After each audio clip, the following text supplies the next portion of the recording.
gestur.id, Wisma Mode, Himki Kabupaten Jepara, dan Quick Cargo. Terima kasih yang sebesar-besarnya dan kami mengucapkan selamat menyaksikan.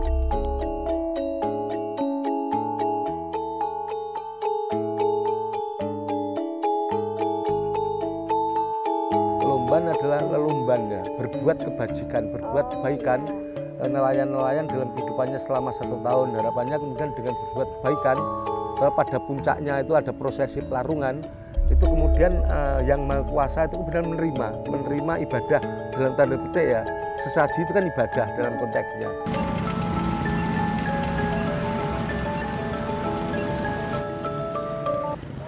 Assalamualaikum warahmatullahi wabarakatuh. Pesta Lomban Kabupaten Jepara, acara yang digelar setiap tahun setelah Hari Raya Idul Fitri, tepatnya 1 minggu setelah perayaan Idul Fitri yang dinamakan dengan Bodo Kupat. Pesta Lomban itu sendiri dilaksanakan secara turun-temurun dengan tradisi yang selalu berkembang menjadi lebih baik, dilakukan secara dinamis dan sesuai dengan perkembangan zaman. Makna dari Lomban itu sendiri adalah bersenang-senang, bergembira ria dalam acara pesta laut. Seperti apa kesakralan dan kehikmatan dalam acara pesta Lomban? Nah pemirsa, marilah kita saksikan bersama dalam film dokumenter Pesta Lomban 2022 Kabupaten Jepara.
Sejarah Lomban tertua di Pulau Jawa. Konon, menurut cerita tutur, pada saat Adipati Citrosomo ke-7 berkuasa pada tahun 1855, ada 2 pejabat Kadipaten Jepara yang akan ke Karimun Jawa. Mereka naik perahu dari Teluk Jepara pada pagi hari. Namun setelah berlayar beberapa waktu, datang badai yang sangat besar yang membuat perahu mereka terombang-ambing.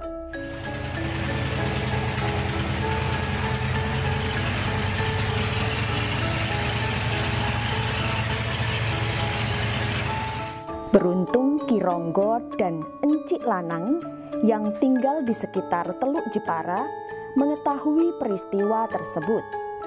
Keduanya segera memberikan pertolongan hingga kedua pejabat tersebut berhasil diselamatkan dari amukan badai.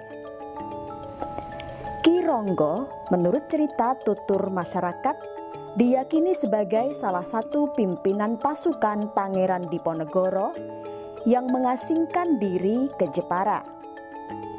Setelah Pangeran Diponegoro ditangkap pada tahun 1830, ia memilih datang ke Jepara sebab ia memiliki sejumlah kerabat yang tinggal di kota ini saat Mataram berkuasa.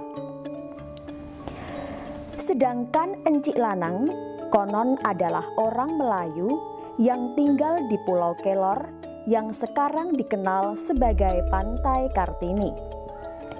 Ia memperoleh izin dari pemerintah Hindia untuk menempati pulau tersebut karena jasanya membantu Belanda pada Perang Puputan Jagaraga di Buleleng, Bali yang berlangsung pada tahun 1848 sampai 1849. Dari peristiwa itu kemudian pejabat kadipaten yang hampir tenggelam dan kedua tokoh dari Teluk Jepara dan Pulau Kelor, yaitu Ki Ronggo dan Encik Lanang, mulai membuat sesaji yang dilarung ke laut. Juga menggelar pertunjukan wayang sebagai ucapan syukur dan kegembiraan. Tentu dengan izin Adipati Jepara Citrosomo VII. Disinilah tempat lokasi pelelangan ikan atau TPI Kabupaten Jepara, tepat pada hari Senin 9 Mei 2022 pukul 6 pagi akan dilaksanakan pelarungan kepala kerbau untuk memperingati hari yang sangat bersejarah, yaitu Pesta Lomban Kupat Lepet 2022 Kabupaten Jepara. Di sini telah kita lihat persiapan-persiapan dari segenap panitia Forkopimda dan juga Pemkab Kabupaten Jepara untuk memberikan support dan juga semangat kepada masyarakat Kabupaten Jepara.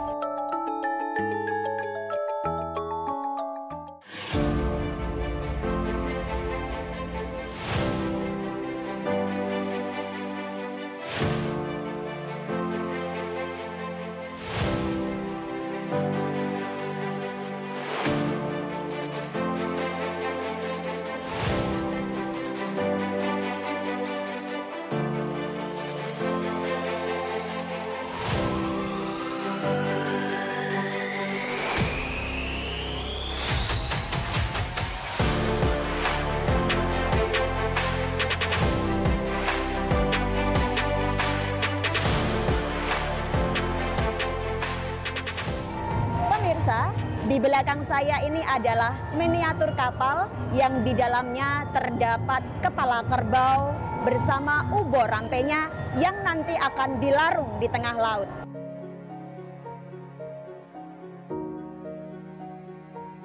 Assalamualaikum warahmatullahi wabarakatuh, Pak Hadi. Waalaikumsalam warahmatullahi wabarakatuh, Mbak Dinda.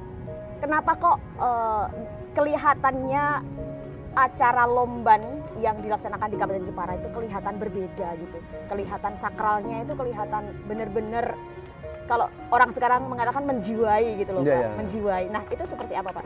Ya, karena memang sebuah peristiwa budaya itu pasti berangkat dari sebuah pemahaman orang Jepara kan, karena kemudian awalnya adalah dua pejabat ini kemudian kayak akan celaka, tapi kemudian diselamatkan oleh Ki Ronggo dan Encik Lanang. Tapi Ronggo dan Encik Lanang itu adalah manifestasi pertolongan Allah yang Maha Kuasa yang kemudian menolong dua orang pejabat ini. Sehingga memang posisinya mungkin berbeda dengan daerah lain, karena awalnya adalah dua orang yang kemudian diselamatkan itu kemudian ditafsirkan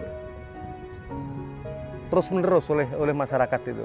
Kalau awalnya dulu mungkin hanya karena ucapan syukur ya, dua pejabat ini yang sudah selamat dari mara bahaya, kemudian berikutnya, perjalanan berikutnya, mungkin puluhan tahun atau 20 tahun kemudian, mulai dimaknai, misalnya tidak lagi dalam konteks ucapan syukur dari dua orang itu, tapi kemudian berkembang menjadi ucapan syukur nelayan. Melarung kepala kerbau. Ya. Nah, di sini timbul pertanyaan dari kami, apakah waktu itu juga seperti itu, Pak, dengan menggunakan kepala kerbau begitu? Ya, kalau dalam konteks sejarah lombanya, itu kepala kerbau kan baru dilakukan pada tahun 1920 ya, ketika waktu itu Ujung Batu dipimpin oleh seorang petinggi, Haji Sodik, itu petinggi yang sangat karismatik, yang sangat luar biasa lah. Itu sejarah petinggi Kiai Sodik itu yang kemudian nanti akan muncul Tali Sarnemi, kemudian Lomban yang kemudian digantikan. Kalau dulu kan hanya ayam ya, ayam kemudian dengan uborampe yang lain, kemudian dirubah kepala kerbau untuk memberikan makna tadi, memperbesar persembahan, memperbesar sesaji, karena mereka pada waktu itu beranggapan bahwa Yang Maha Kuasa itu menjaga masyarakat Jepara khususnya nelayan itu dengan luar biasa, sehingga mereka berharap kenapa tidak dengan kepala kerbau yang dari nilainya mungkin lebih mahal ya. Mungkin ya. Dan kepala kerbau ini dipilih bukan kepala sapi sebagai bentuk penghargaan ya, juga kenapa penghormatan. Kok kerbau gitu? Ya karena kepala kerbau, kalau sapi kan tidak boleh ya. Iya. Oleh saudara-saudara kita umat Buddha, umat Hindu kan tidak diperkenankan untuk digunakan untuk dari situ ya Pak. Mereka Haji Sodik ini sangat menghargai tradisi atau keyakinan umat Hindu Buddha. Walaupun beliau sebagai seorang tokoh Muslim, tapi beliau memberikan penghormatan dengan tidak mengorbankan sapi. Ya itulah adalah salah satu bentuk toleransi ya, toleransi dan penghormatan dari Haji Sodik waktu itu kepada tradisi atau keyakinan Hindu Buddha yang tidak mungkin menyembelih kepala sapi itu, sehingga diganti kepala kerbau, sehingga Lomban itu kemudian terbuka bukan hanya untuk umat Muslim, tapi kemudian berkembang juga untuk keyakinannya pada umat beragama lain, sehingga sekarang makna sesaji juga diperuntukkan seluruh masyarakat, tidak hanya masyarakat Islam. Jadi contohnya misalnya kemudian orang Kristen, orang Buddha, orang Hindu pun kemudian larut dalam perayaan sawalan ya. Misalnya yang Kristen juga di situ ada membuat lepet, kupat. Kemudian yang Buddha juga sama, tidak lagi menjadi milik umat Islam Lomban, sudah menjadi milik umat masyarakat Jepara.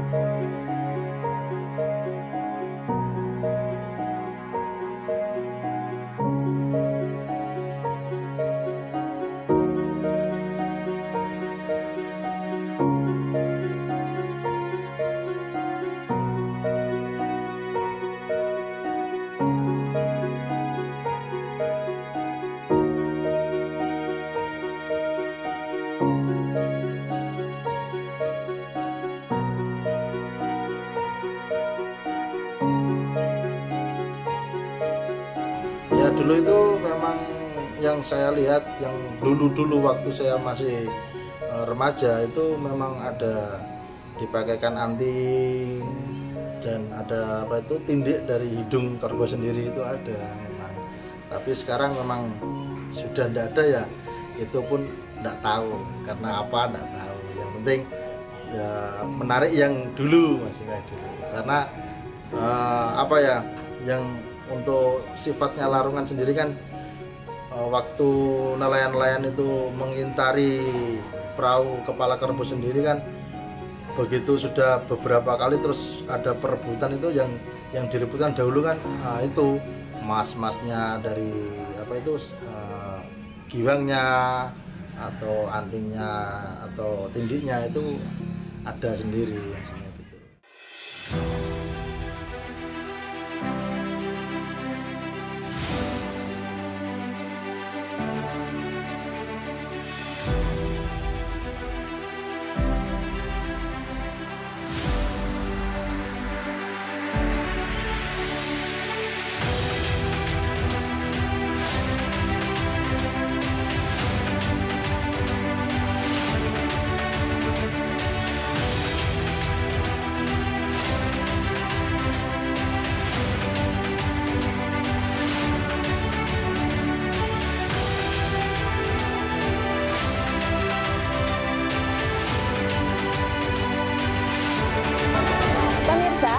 Di belakang saya ini adalah kapal yang nanti akan dipakai untuk pelarungan kepala kerbau bersama Forkopimda dan jajarannya.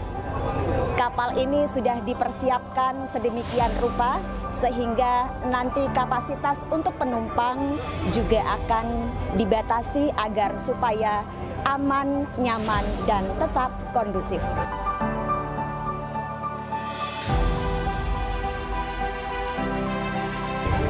Tentunya dengan prokes yang sangat ketat untuk menjaga kewaspadaan terhadap penularan COVID-19.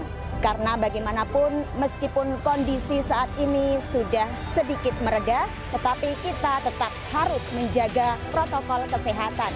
Himbauan dari pemerintah Kabupaten Jepara, Forkopimda, dan kepada segenap masyarakat untuk selalu mematuhi protokol kesehatan.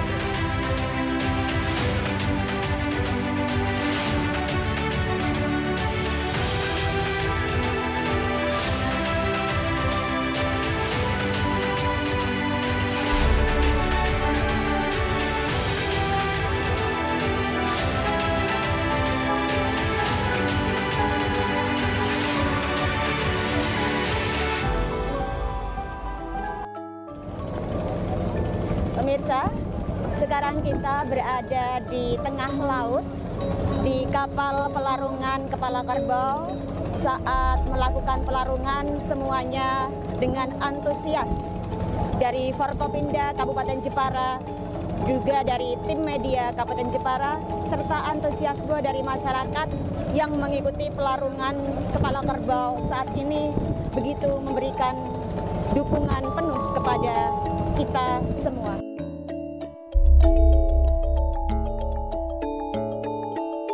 Assalamualaikum, Bu. Waalaikumsalam, Mbak Dinda. Ya, terima kasih, Bu. Kita sekarang berada di tengah laut saat pelarungan kepala kerbau. Gimana kira-kira pesan dan kesan dari Ibu Kajari terhadap pelaksanaan larungan kepala kerbau saat ini tadi, Bu? Ya, luar biasa ya, masyarakat Jepara memang sangat masih dia menjaga tradisinya. Semua ini kan ada filosofinya tentu ya. Ini sedekah laut, supaya masyarakat itu tetap ingat bahwa kita selain berusaha, giat bekerja, juga tetap kepada Allah yang kuasa, kepada Tuhan yang Maha Esa. Memang kita serahkan semuanya. Nah, ini bentuk rasa syukur sebenarnya sedekah laut ini ya, bahwa memang selain bekerja keras kita juga harus ingat kepada yang Allah yang kuasa. Dan juga ini suatu tradisi yang memang dijaga terus dan dipertahankan oleh masyarakat Jepara. Dan supaya generasi muda di Jepara juga memahami apa sih sebenarnya maknanya dari sedekah laut ini. Nanti sebagai ucapan terima kasih atas berkah yang selama ini diberikan kepada masyarakat Jepara, terutama di bidang ya, hasil laut ya, nelayan, untuk berbagai macam hasil laut ini seperti itu ya. Luar biasa, masyarakat Jepara memang masih sangat mengagungkan dan memang menjaga tradisi leluhurnya, yang pastinya semuanya itu tujuannya baik ya. Semoga Jepara senantiasa selalu menjadi yang lebih baik dan bisa tetap kokoh berdiri dengan daerah-daerah lain di bingkai negara kesatuan Republik Indonesia tercinta.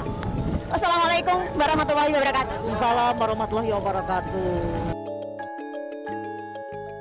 Assalamualaikum warahmatullahi wabarakatuh, Pak Kapolres. Waalaikumsalam warahmatullahi wabarakatuh, Mbak Dinda. Terima kasih Pak Kapolres sudah ikut mendukung penuh ya acara Pesta Lomban kali ini. Dan sekarang ini kita berada di tengah laut untuk pelarungan kepala kerbau yang tadi sudah dilaksanakan. Destinasi wisata di Kabupaten Jepara ini sangat banyak sekali, Pak. Seperti apa dukungan dari Bapak Kapolres? Baik, tentunya terkait destinasi wisata dari Polres Jepara, kita melakukan mendukung penuh, khususnya terkait masalah pengamanan. Kita sudah siapkan personil kita di beberapa titik-titik objek wisata, mulai dari objek wisata bahari maupun wisata yang lain. Dan ini hari ini memang kita prioritaskan untuk pengamanan kegiatan larungan dan juga pengamanan kegiatan objek wisata bahari, Pantai Pulau Panjang, Pantai Kartini, Pantai Bandengan, dan Pantai Teluk Awur. Ini kita menjadi prioritas kita, yang pada intinya keselamatan dan keamanan pengunjung masyarakat ini menjadi prioritas kita. Seperti apa himbauan dari Bapak Kapolres untuk masyarakat Jepara?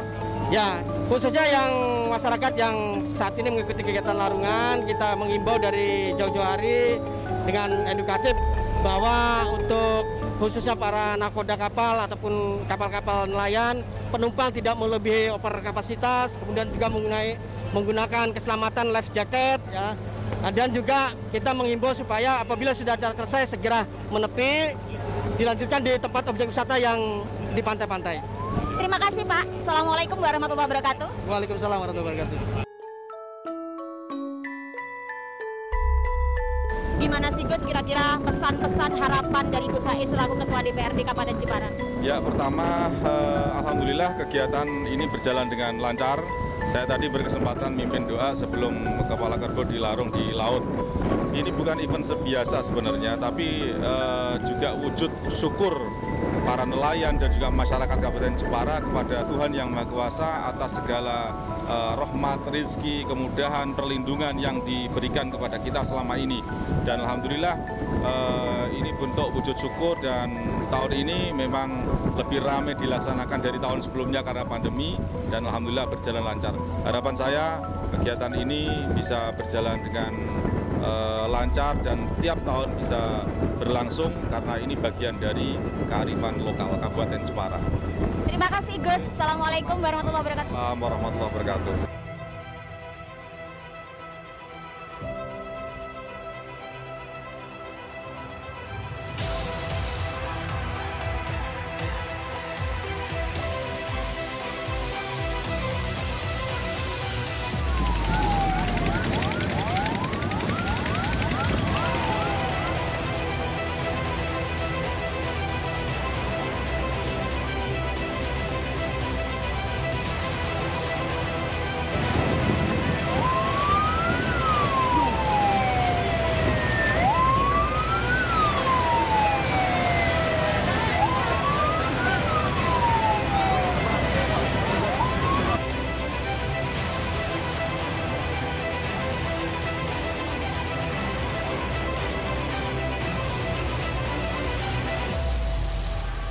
Istilah lomban oleh sebagian masyarakat Jepara disebutkan dari kata lomba-lomba, yang berarti masyarakat nelayan masa itu bersenang-senang melaksanakan lomba-lomba laut yang seperti sekarang masih dilaksanakan setiap pesta lomban.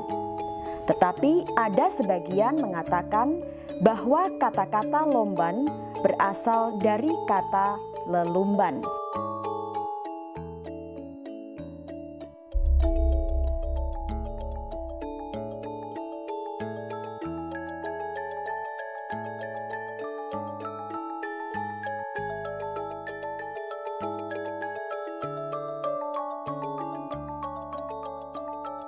Dan ini merupakan yang ada di Jepara, satu-satunya yang di Jawa Tengah ada di Jepara.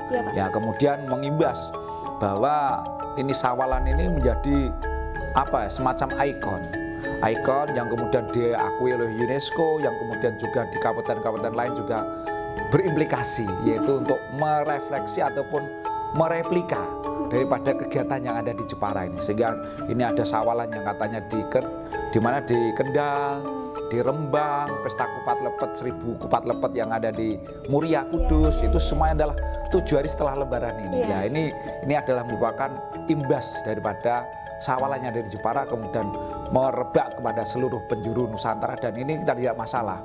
Kita tidak akan khawatir bahwa ini kompetitor, enggak, tapi ini merupakan wujud dari pembangunan Nusantara.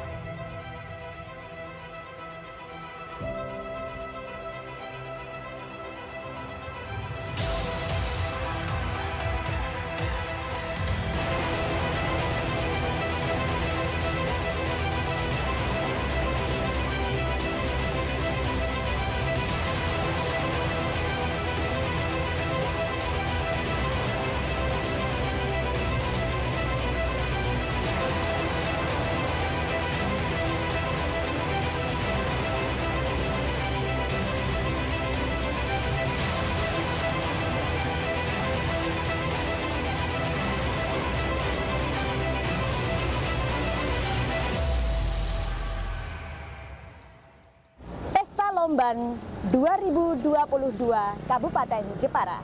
Kami dari Deka Production Dingon Sendeka mengucapkan terima kasih yang sebesar-besarnya kepada segenap pihak yang telah mendukung dalam rangka kesuksesan pembuatan film dokumenter kali ini. Di antaranya dukungan yang luar biasa dari pemerintah Kabupaten Jepara, Bupati Jepara, Forkopimda Kabupaten Jepara, dan BIM 0719 Jepara, Kapolres Jepara, Kajari Jepara, dan Ketua DPRD Kabupaten Jepara, serta segenap kepala dinas yang berada di Kabupaten Jepara. Tak lupa juga kami mengucapkan terima kasih kepada segenap sponsor yang sudah mendukung acara ini. Di antaranya Unicastor.id, DMA Butik, Wisma Mode, Quick Cargo, dan tak lupa juga terima kasih kepada Himki Jepara Raya. Itulah pemirsa film dokumenter Pesta Lomban tahun 2022 Kabupaten Jepara. Semoga bermanfaat dan kurang lebihnya kami mohon maaf. Terima kasih. Wassalamualaikum warahmatullahi wabarakatuh.